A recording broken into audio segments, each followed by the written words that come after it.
হে আল্লাহ, আর কিছুক্ষণ পর বিজয়ীদেরকে ঘোষণা করা হবে।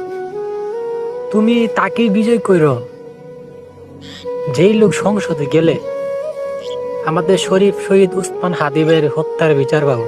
তুমি তাকেই সংসদে পাঠাইও। যে সংসদে গেলে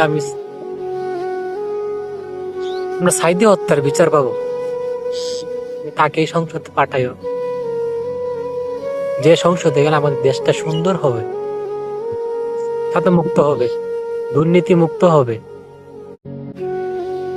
গরিবরা অন্যায়ের শিকার হবে না, জালেম দেশ হাত নিজেদের নিপীড়নের শিকার হবে না। হে আল্লাহ, তুমি তো সকলের অন্তরের খবর জানো গো আল্লাহ। আমি এক পদক তোমার কাছে এই ফরিয়াদ জানাই, তুমি তাকে নির্বাচনে বিজয় করিয়া দিও, যে সংসদে গেলে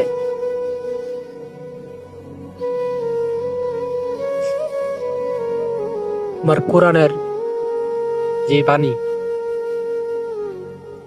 তোমার প্রিয় বন্ধু হযরত মুহাম্মদ সাল্লাল্লাহু আলাইহি ওয়াসাল্লাম 1450 বছর আগে আমাদের জন্য যা রাখিয়া গেছেন, আমাদের যেই পথ দেখাইয়া গেছেন, যেন আমরা ওই পথের অধিবাসী হইতে পারি, যেন আমাদেরকে ওই সঠিক রাস্তায় নিয়ে যায়, এরকম একটা ব্যক্তিকে তুমি সংসদে পাঠাবো আল্লাহ।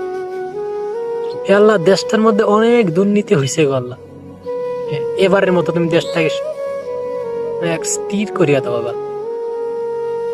হে আল্লাহ, তুমি ন্যায় এবং ইনসাফের পক্ষে, ন্যায় এবং ইনসাফকে সংসদে যাওয়ার তৌফিক দাও।